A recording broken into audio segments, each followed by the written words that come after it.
in Buddhism, change is emphasized. First, to unsettle people who think that they can achieve permanence by hanging on to life.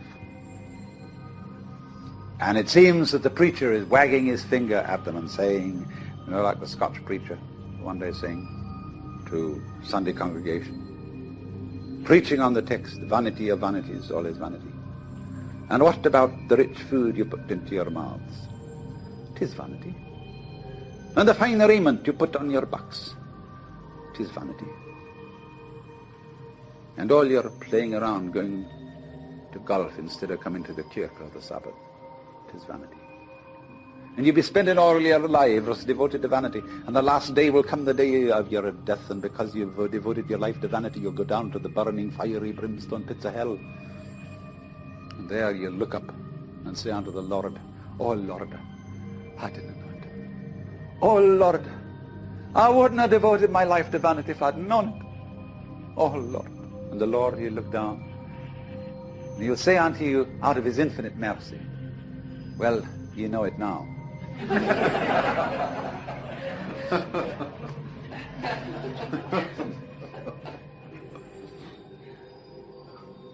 So all the preachers together, you see, don't cling to this thing. So then, as a result of that, and now I'm going to speak in strictly Buddhist terms, the follower of the way of Buddha seeks deliverance from attachment to the world of change. He seeks nirvana, the state beyond change, which the Buddha called the unborn, the unoriginated, the uncreated, and the unformed. But then you see, what he finds out is that in seeking a state beyond change, seeking nirvana as something away from samsara, which is the name for the wheel, he is still seeking something permanent. And so there are, as Buddhism went on, they thought about this a great deal. And this very point was the point of division between the two great schools of Buddhism, which in the south were Theravada, the doctrine of the Thera, the elders, sometimes known disrespectfully as the Hinayana. Yana means a vehicle, a conveyance, a diligence, or a ferry boat. This is a yana. And I live on a ferry boat because that's my job. Then there is the other school of Buddhism called the Mahayana. Maha means great. Hina, little. The great vehicle and the little vehicle. Now, what is this? The Mahayanists say, your little vehicle just gets a few people who are very, very tough ascetics and takes them across the other shore to nirvana. But the great vehicle shows people that nirvana is not different from ordinary life.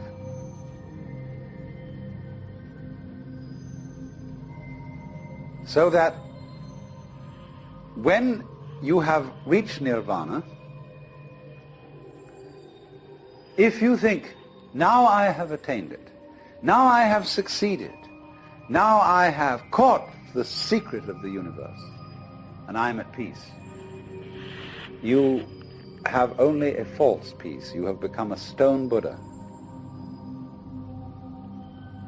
You have a new illusion of the changeless. So it is said that such a person is a pratyeka Buddha. That means private Buddha. I've got it all for myself. And in contrast with this kind of pratyeka Buddha, who gains nirvana and stays there, the Mahayanists use the word bodhisattva.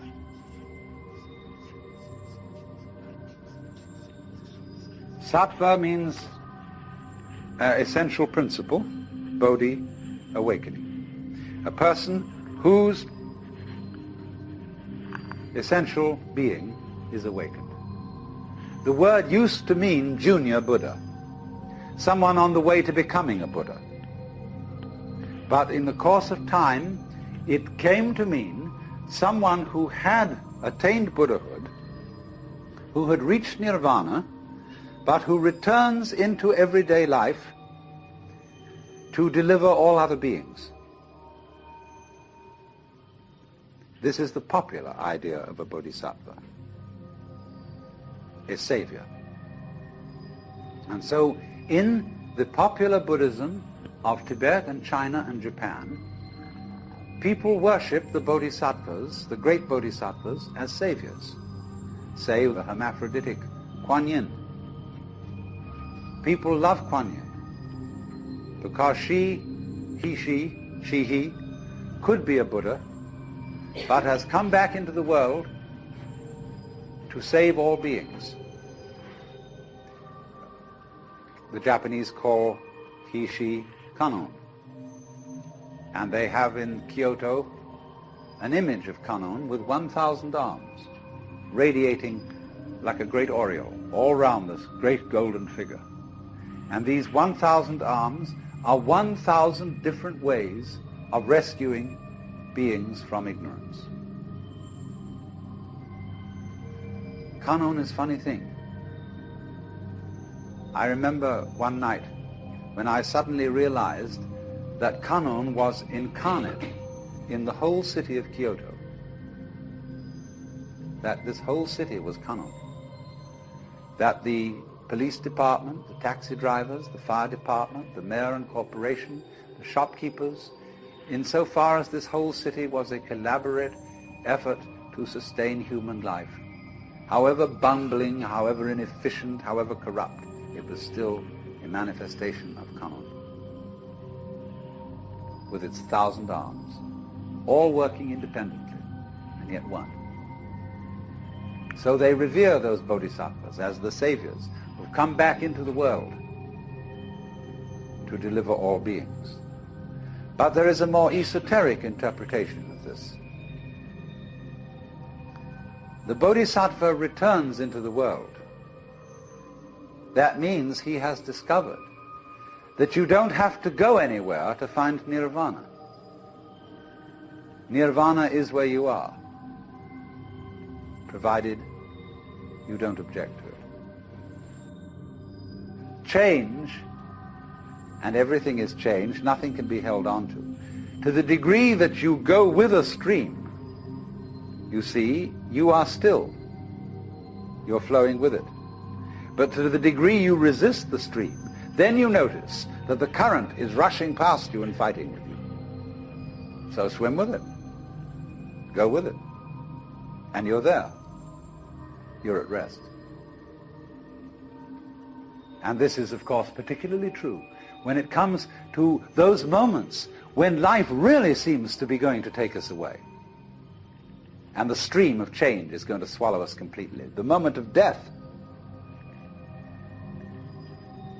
And we think, oh, this is it. This is the end. And so at death we withdraw. Say, no, not that. Not yet, please. But actually, the whole problem is that there really is no other problem for human beings than to go over that waterfall when it comes. Just as you go over any other waterfall. Just as you go on from day to day. Just as you go to sleep at night. Be absolutely willing to die. Now, I'm not preaching. I'm not saying you ought to be willing to die and that you should muscle up your courage and somehow put on a good front when the terrible thing comes. That's not the idea at all. The point is that you can only die well if you understand this system of waves. If you understand that your disappearance as the form in which you think you are you, your disappearance as this particular organism, is simply seasonal. That you are just as much the dark space beyond death as you are the light interval called life. These are just two sides of you, because you is the total wave. See, you can't have half a wave. Nobody ever saw waves which just had crests, no troughs. So you can't have half a human being who is born but doesn't die. Half a thing. That would be only half a thing. But the propagation of vibrations, and life is vibration, it simply goes on, but its cycles are long cycles and short cycles. Space, you see, is not just nothing. If I could magnify my hand to an enormous degree so that you could see all the molecules in it, I don't know how far apart they would be, but it seems to me they would be something like tennis balls in a very, very large space. And you'd look, when I move my hand like this, and say, for God's sake, look at all those tennis balls. They're all going together. Crazy. And there are no strings tying them together. Isn't that queer? No, but there's space going with them. And space is a function of, or it's an inseparable aspect of, whatever solids are in the space. That is the clue, probably, to what we mean by gravity. We don't know yet. So in the same way, when those marvelous sandpipers come around here, the little ones, while they're in the air flying, they have one mind. They move all together. When they alight on the mud, they become individuals and they go picking around for worms or something. But one click of the fingers and all those things are going zip into the air. They don't seem to have a leader because they don't follow when they turn. They all turn together and go off in another direction. Amazing. But they're like the molecules in my hand. So then you see, here's the principle. When you don't resist change, I mean over-resist. I don't mean being flabby. When you don't resist change, you see that the changing world, which disappears like smoke, is no different from the nirvana world. Nirvana, as I said, means breathe out. Let go of the breath. So in the same way, don't resist change. It's all the same principle. So the Bodhisattva saves all beings, not by preaching sermons to them, but by showing them that they are delivered, they are liberated by the very fact of not being able to stop changing. You can't hang on to yourself. You don't have to try not to hang on to yourself. It can't be done, and that is salvation. Memento mori, be mindful of death. Gurdjieff says in one of his books that the most important thing for anyone to realize is that you and every person you see will soon be dead. See, it sounds so gloomy to us because we have devised a culture fundamentally resisting death. I love the story of a conversation at an English country house at a dinner party where the hostess started up the question of death and asked the various guests what they thought was going to happen to them when they die. And some thought about reincarnation, and others thought about various kinds of different planes of being, and others thought they were going to be annihilated. But none of the guests had answered except Sir Roderick, who was a kind of a military type, but a very devout pillar of the Church of England. He was the church warden, chief of the vestry in the local country parish. And the lady said, "Sir Roderick, you haven't said a word. What do you think is going to happen to you when you die?" "Oh," he said, "I am perfectly certain that I shall go to heaven and enjoy everlasting bliss, but I wish you wouldn't indulge in such a depressing conversation."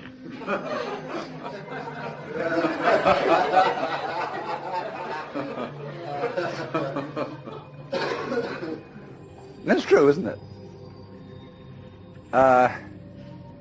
Death in the Western world is a real problem.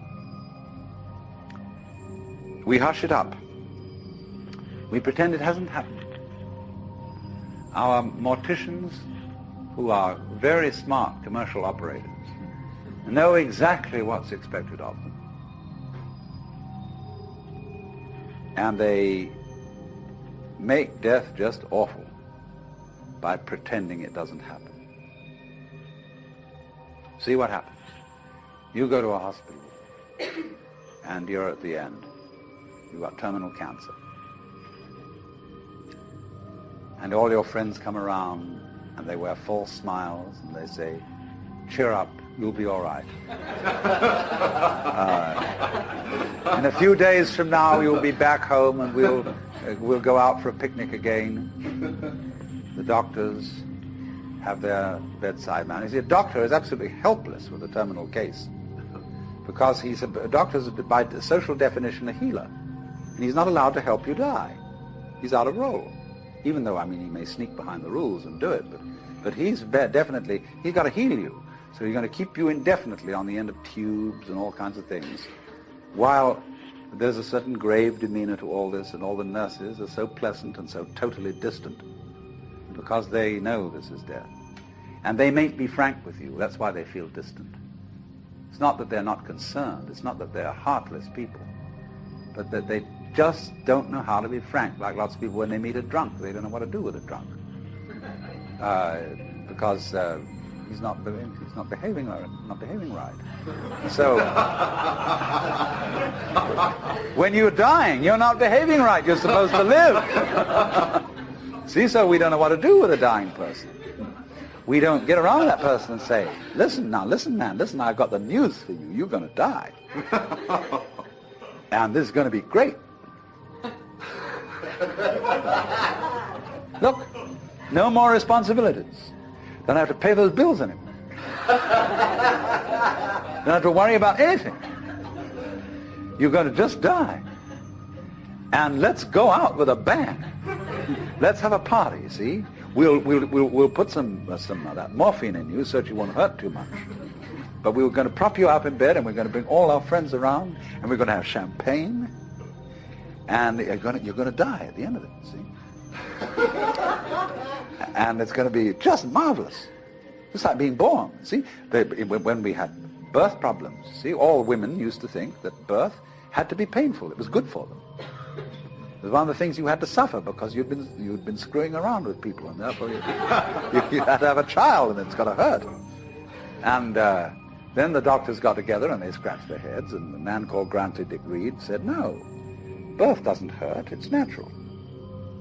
All we've got to do is to talk these women into the idea that it doesn't hurt, that all these so-called pains are just tensions, and that birth is great. It's not a disease. It's not really something you ought to go to hospital for, because you associate hospitals with diseases. and sickness. Birth isn't sickness. All right, now let's do some new thinking. What about death? Is death sickness? Or is it a healthy, natural event like being born? Of course it is. So, I mean, a little change in social attitude about this will fortify everybody else. I mean, if I'm alone and all my relatives are going, kind of pretending to me, it's going to be hard for me. I've got to challenge the whole bunch of them and get my dander up and say, listen, damn you, I don't want all this thing around here. You've got to take a different attitude about my death. Well, that's hard. But if everybody helps me, and we do, we're all one body, if they all come around and say, congratulations, you're going to die. Liberation.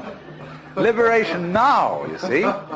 Because just before you die, I mean, look, I know very well a skillful priest handling a person dying can do this for them. But he has to talk very, very, very straight. And he has to say, listen, these doctors, don't you pay any attention to them.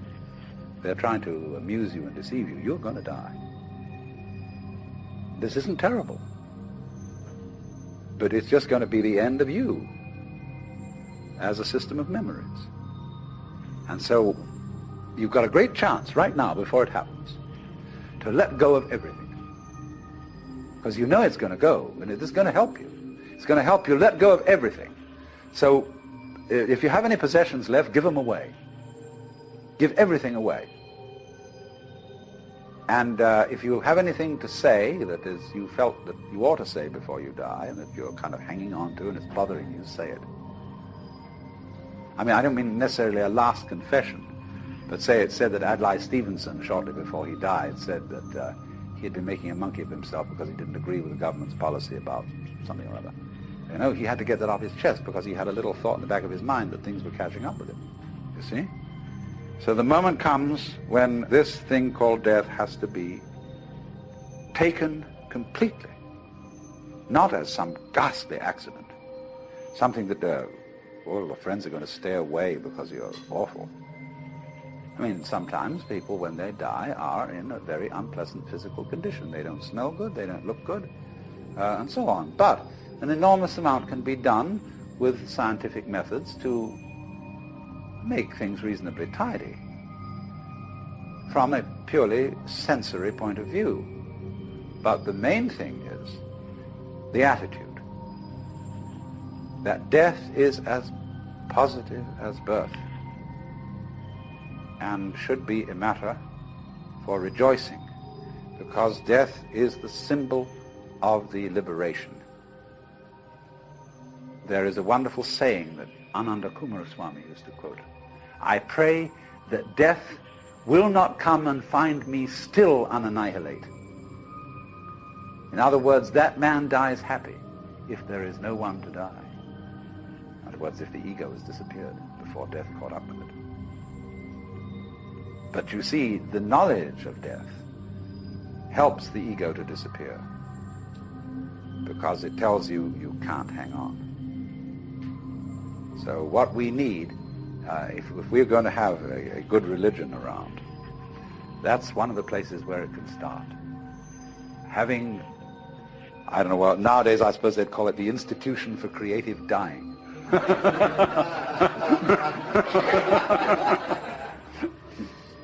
But something like that.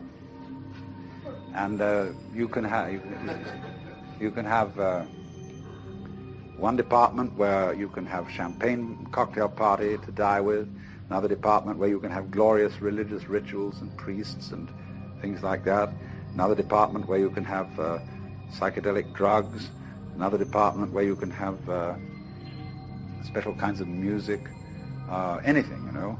All these arrangements will be provided for in a hospital for delightful dying.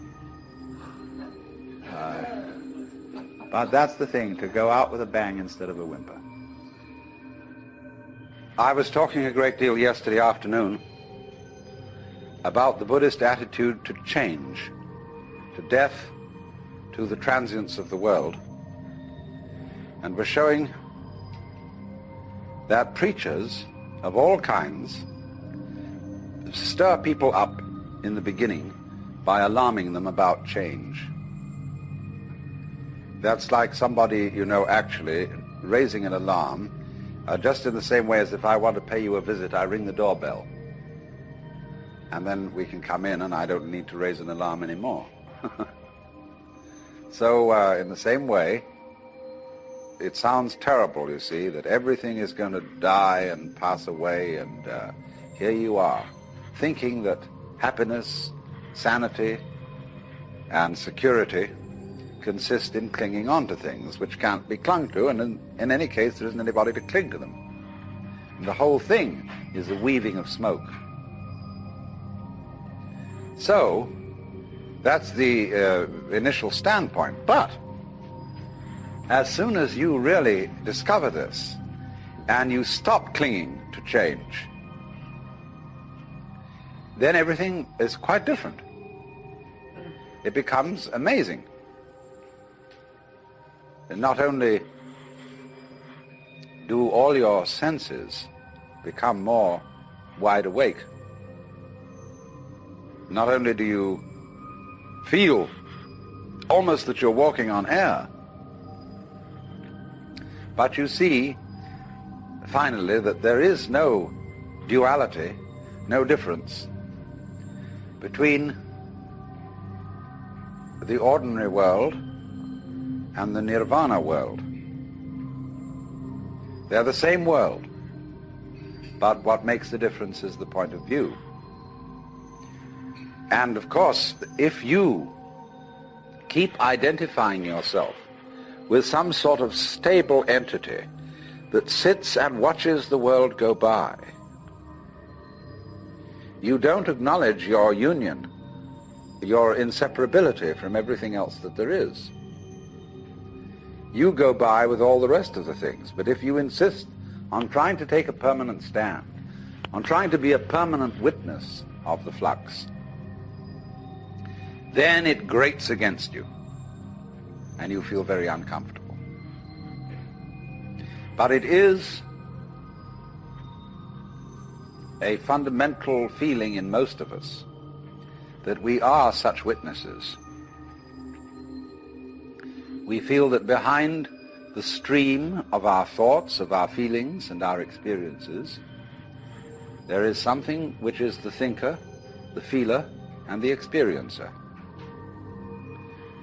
Not recognizing that that is itself a thought, feeling, or experience, and it belongs within and not outside the changing panorama of experience. It's what you call a cue signal.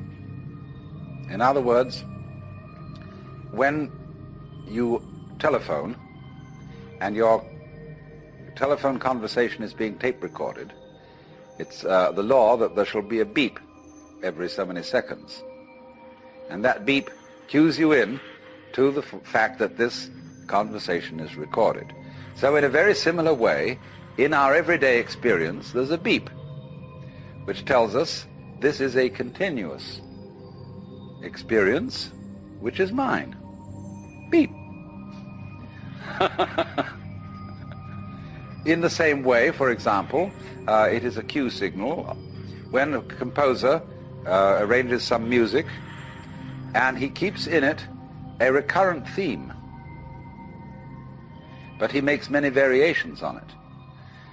Or more subtle still, he keeps within it a consistent style. So you know that it's Mozart all the way along, because it sounds like Mozart. But there isn't, as it were, a constant noise going all the way through to tell you it's continuous, although in Hindu music they do have something called the drone. There is behind all the drums and every kind of singing something that goes,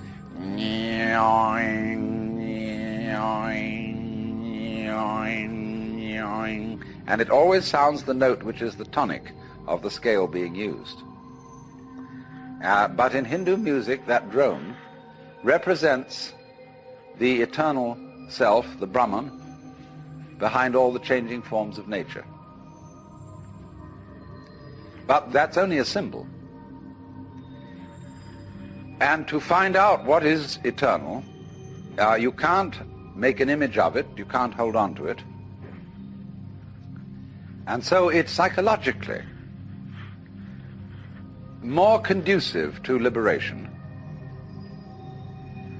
to remember that the thinker or the feeler or the experiencer and the experiences are all together, they're all one. But if out of anxiety you try to stabilize, keep permanent the separate observer, you are in for conflict. Of course, the separate observer, the thinker of the thoughts, is an abstraction which we create out of memory. We think of the self, the ego, rather, as a repository of memories, a kind of safety deposit box or record or filing cabinet place where all our experiences are stored. Now, that's not a very good idea. It's more that memory is a dynamic system, not a storage system. It's a repetition of rhythms.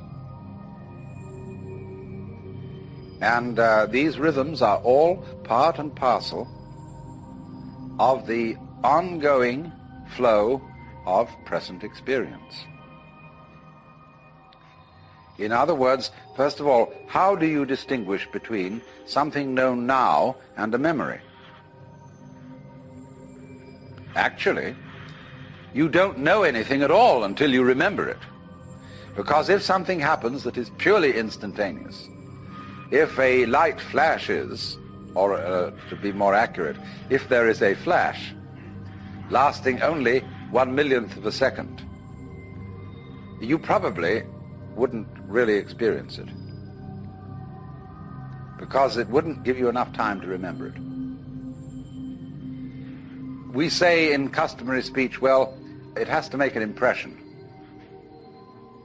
So in a way, all present knowledge is memory, because you look at something and for a while the rods and cones in your retina respond to that, and they do their stuff, jiggle, jiggle, jiggle. It's all vibration. And so as you look at things, they set up a series of echoes in your brain. And these echoes keep reverberating, because the brain is very complicated. First of all, everything you know is remembered, but there is a way in which we distinguish between seeing somebody here now and the memory of having seen somebody else who is not here now, but whom you did see in the past, and you know perfectly well when you remember that other person's face, it's not an experience of the person being here. How is this? Because memory signals have a different cue attached to them than present time signals. They come on a different kind of vibration. Sometimes, however, the wiring gets mixed up and present experiences come to us with a memory cue attached to them. And then we have what is called a déjà vu experience. We are quite sure we've experienced this thing before.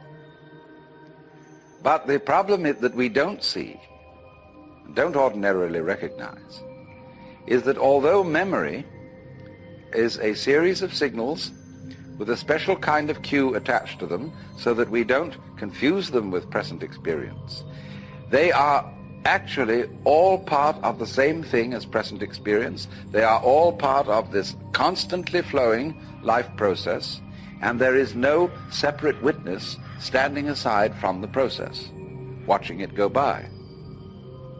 You're all involved in it. Now, accepting that, you see, going with that, although at first it sounds like the knell of doom, is if you don't clutch it anymore. Splendid. That's why I said that death should be an occasion for a great celebration. That people should say, happy death to you. And always surround death with joyous rites, because this is the opportunity for the greatest of all experiences, when you can finally let go because you know there's nothing else to do. There was a kamikaze pilot who escaped because his plane that he was flying at an American aircraft carrier went wrong, and he landed in the water instead of hitting the plane, so he survived. But he said afterwards that he had the most extraordinary state of exaltation. It wasn't a kind of patriotic ecstasy, but the very thought that in a moment he would cease to exist, that he would just be gone, for some mysterious reason that he couldn't understand, made him feel absolutely like a god. Well then, in Buddhist philosophy, this a sort of annihilation of oneself, this acceptance of change, is the doctrine of the world as the void. This doctrine did not emerge very clearly, very prominently in Buddhism until quite a while after Gautama the Buddha had lived. We begin to find this, though, becoming prominent about the year 100 BC. And by 200 AD, it had reached its peak. And it was developed by the Mahayana Buddhists. And it is the doctrine of a whole class of literature which goes by this complex name, Prajna Paramita. Now, Prajna means wisdom. Paramita, for crossing over, for going beyond. There is a small Prajna Paramita Sutra, a big Prajna Paramita Sutra, and then there's a little short summary of the whole thing called the Hridaya, or Heart Sutra. And that is recited by Buddhists all over Northern Asia, Tibet, China, and Japan. And it contains the saying, that which is void is precisely the world of form, that which is form is precisely the void. Form is emptiness, emptiness is form, so on. And it elaborates on this theme. It's very short, but it's always chanted at important Buddhist ceremonies. And so it is supposed by scholars of all kinds who have a missionary background that the Buddhists are nihilists, that they teach that the world is really nothing, there isn't anything, and that there seems to be something is purely an illusion. But of course this philosophy is much more subtle than that. The main person who was responsible for developing and maturing this philosophy was Nagarjuna. And he lived about 200 AD. One of the most astonishing minds that the human race has ever produced. And the name of Nagarjuna's school of thought is Madhyamika, which means really the doctrine of the middle way. But it's sometimes also called the doctrine of emptiness, or Shunyavada, from the basic word shunya, or sometimes shunya has ta added on the end, and that ta means ness, emptiness. Well then, emptiness means essentially transience. That's the first thing it means. Nothing to grasp, nothing permanent, nothing to hold on to. But it means this with special reference to ideas of reality, ideas of God, ideas of the self, the Brahman, anything you like. What it means is that reality escapes all concepts. If you say there is a God, that's a concept. If you say there is no God, that's a concept. And Nagarjuna is saying that always your concepts will prove to be attempts to catch water in a sieve or wrap it up in a parcel. So he invented a method of teaching Buddhism which was an extension of the dialectic method that the Buddha himself first used, and this became the great way of studying, especially at the University of Nalanda, which has been re-established in modern times, but of course it was destroyed by the Muslims when they invaded India. The University of Nalanda, where the dialectic method of enlightenment was taught. The dialectic method is perfectly simple. It can be done with an individual student and a teacher, or with a group of students and a teacher. And you would be amazed how effective it is when it involves precious little more than discussion. Some of you, no doubt, have attended tea groups, blab labs, in which people are there and they don't know quite why they're there, and there's some sort of a so-called resource person to disturb them.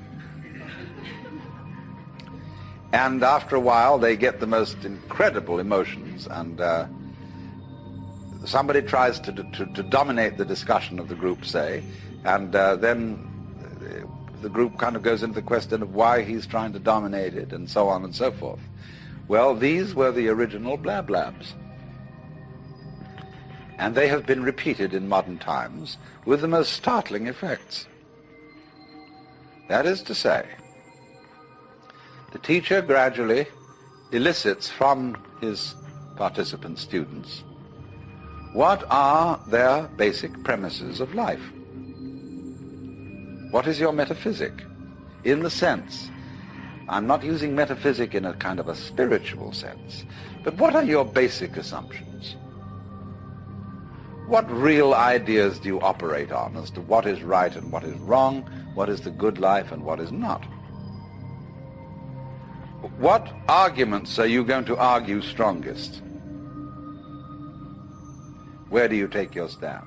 The teacher soon finds this out for each individual concerned, and then he demolishes it.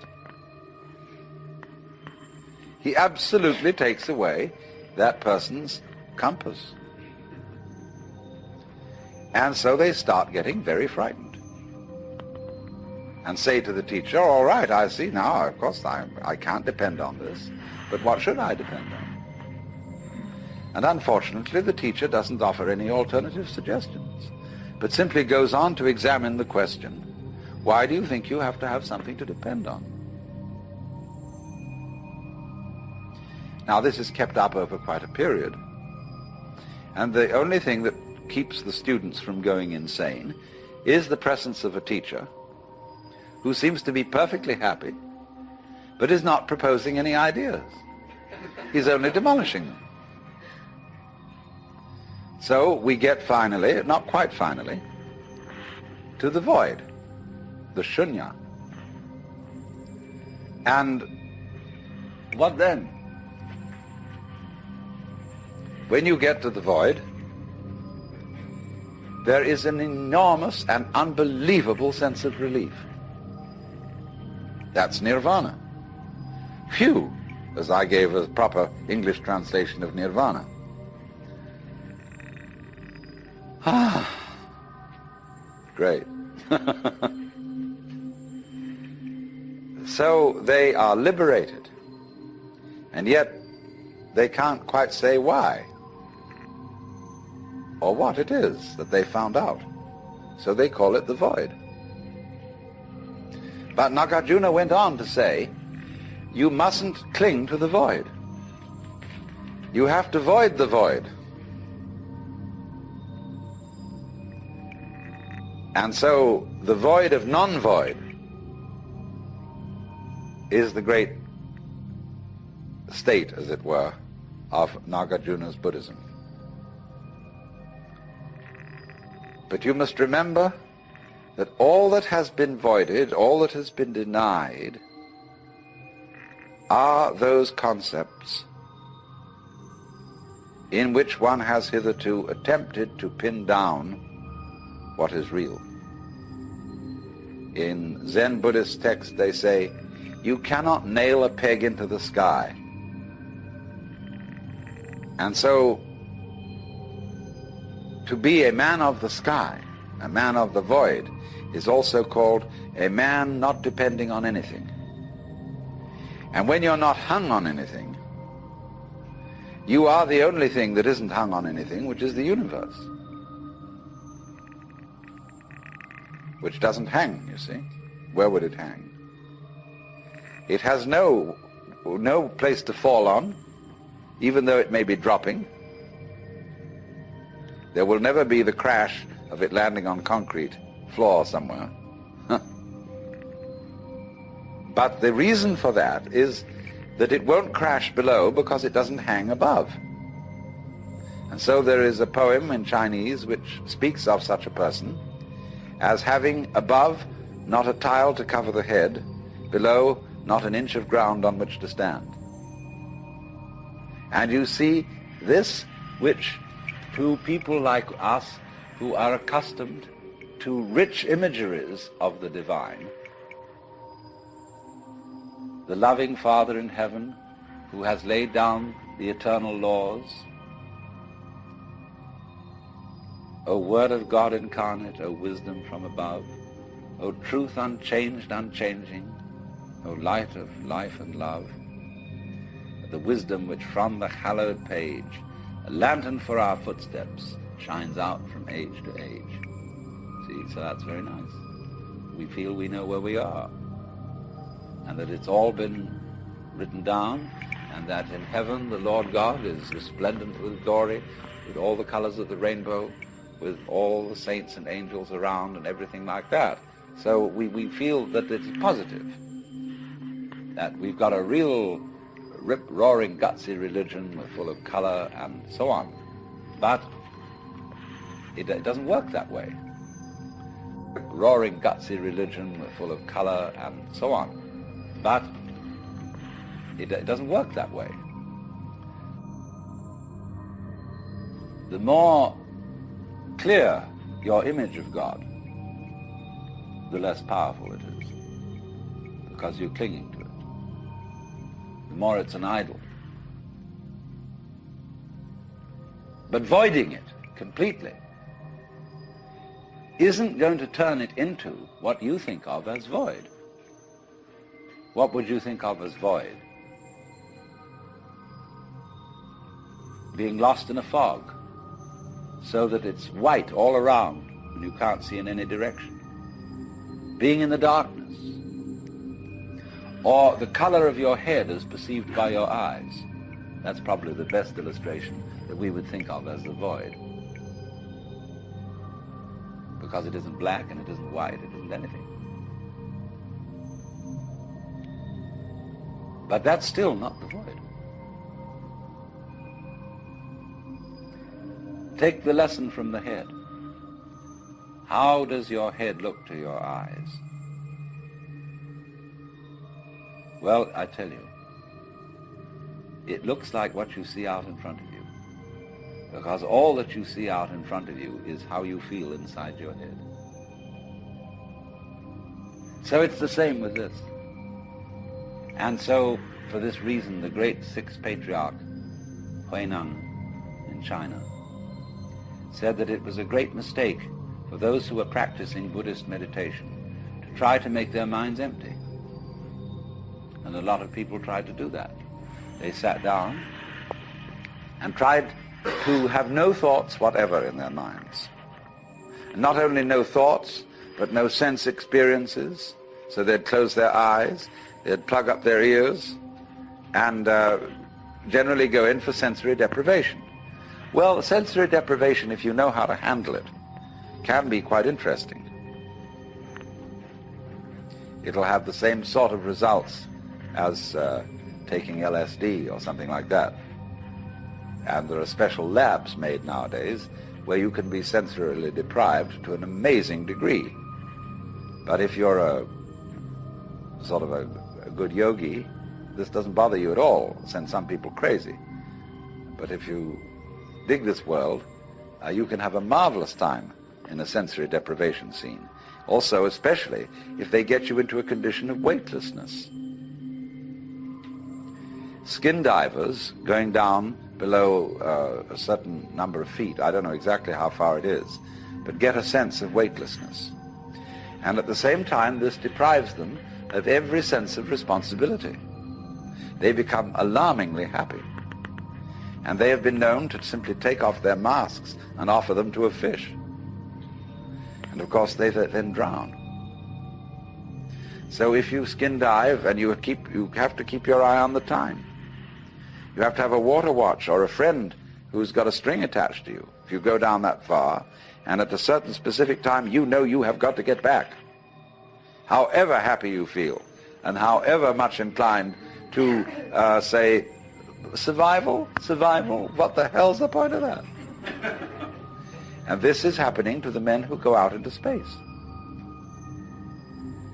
They will increasingly find that they have to have automatic controls to bring them back. Quite aside that they can't change in any way from the spaceship. Now, isn't that interesting? Can you become weightless here? I said a little while ago that the person who really accepts transience begins to feel weightless. When Suzuki was asked, what is it like to have experienced Satori, enlightenment, he said, it's just like ordinary everyday experience, but about 2 inches off the ground. Zhuangzi, the Taoist, said, it is easy enough to stand still. The difficulty is to walk without touching the ground. Why do you feel so heavy? It isn't just a matter of gravitation and weight. It is that you feel that you are carrying your body around. So there is a koan in Zen Buddhism. Who is it that carries this corpse around? And so when you feel, common speech expresses this all the time. Life is a drag. I feel I'm just dragging myself around. My body is a burden to me. To whom? To whom? That's the question. You see? And when there is nobody left for whom the body can be a burden, the body isn't a burden. But so long as you fight it, it is.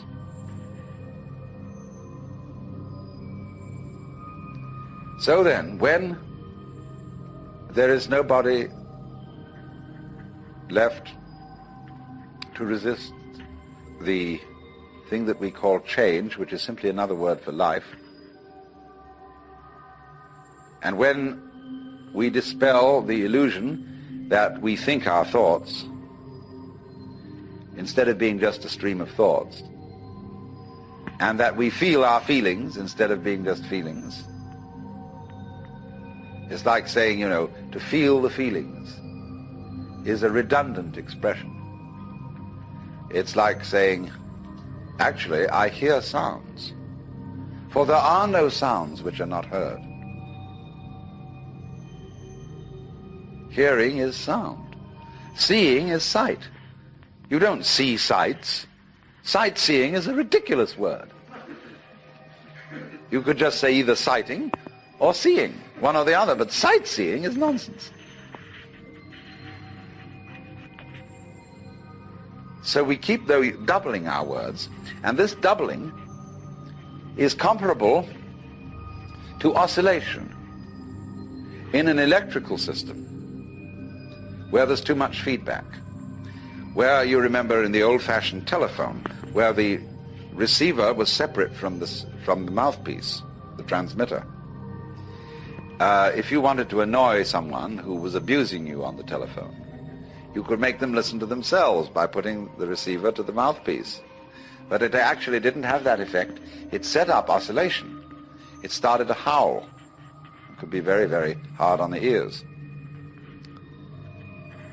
The same way, if you turn a television camera at the monitor, that is to say, the television set in the studio, the whole thing will start to jiggle. The visual picture will be of oscillation, like that. And the same thing happens here. When you get to think that you think your thoughts, the you standing aside the thoughts has the same sort of consequence as seeing double.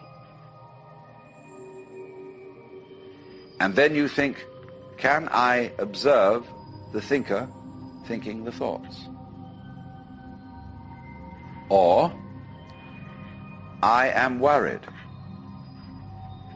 and I ought not to worry, but because I can't stop worrying, I'm worried because I worry. And you see where that could lead to. It leads to exactly the same situation that happens in the telephone, and that is what we call anxiety, trembling. But this discipline that we're talking about of Nagarjuna's abolishes anxiety, because you discover that no amount of anxiety makes any difference to anything that's going to happen.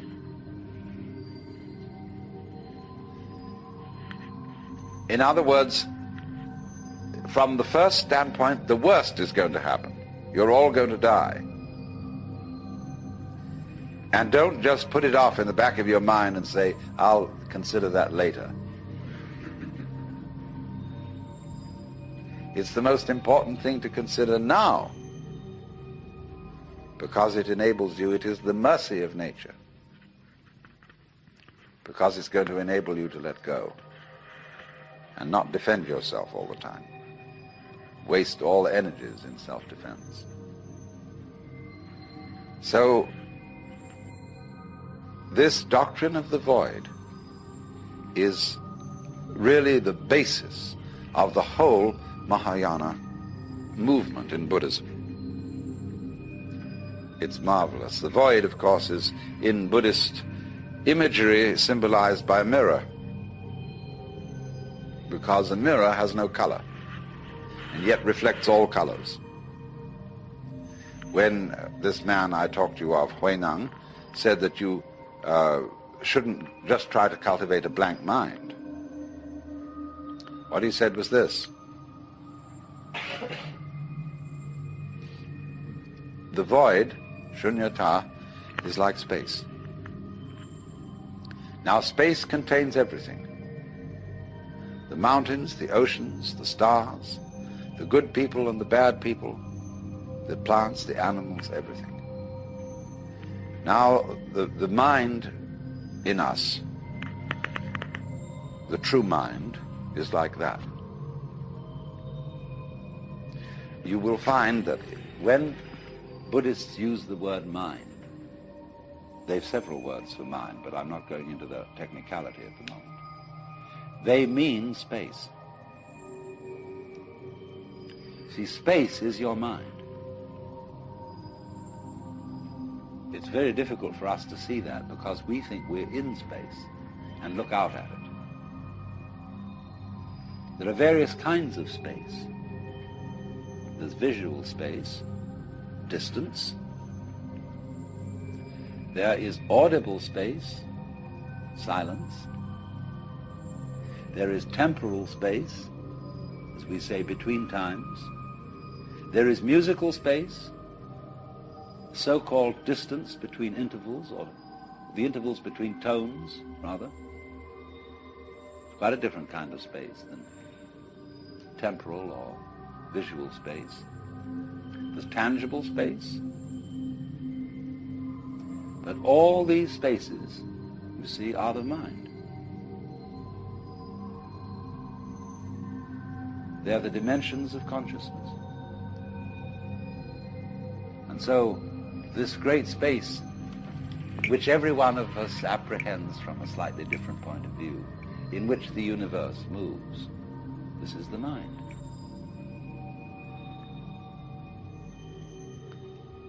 so it's represented by a mirror.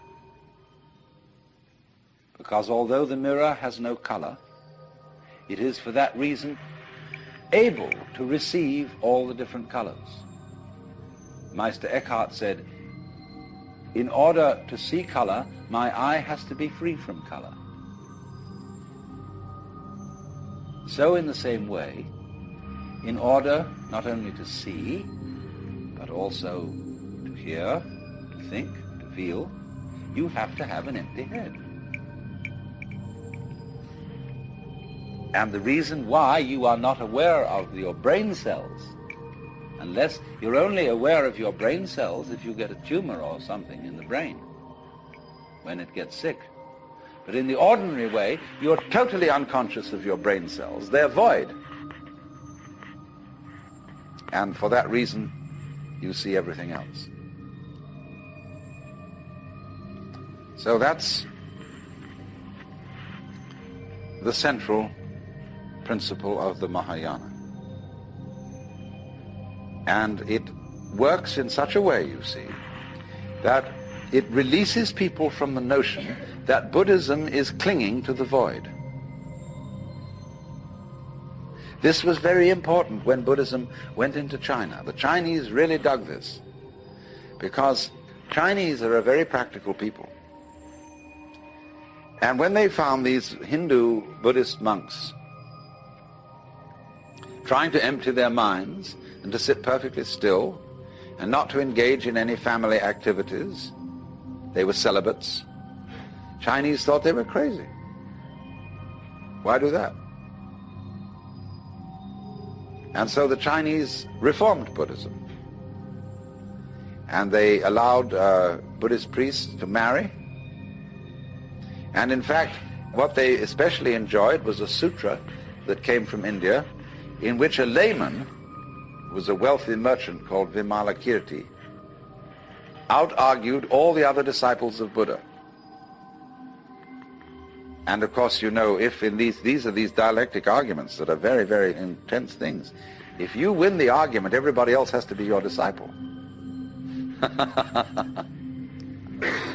So Vimalakirti, the layman, won the debate, even with Manjusri, who is the bodhisattva of supreme wisdom.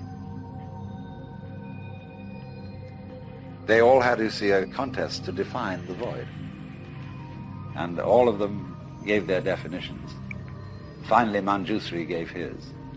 And Vimalakirti was asked then for his definition, and he said nothing. And so he won the whole argument.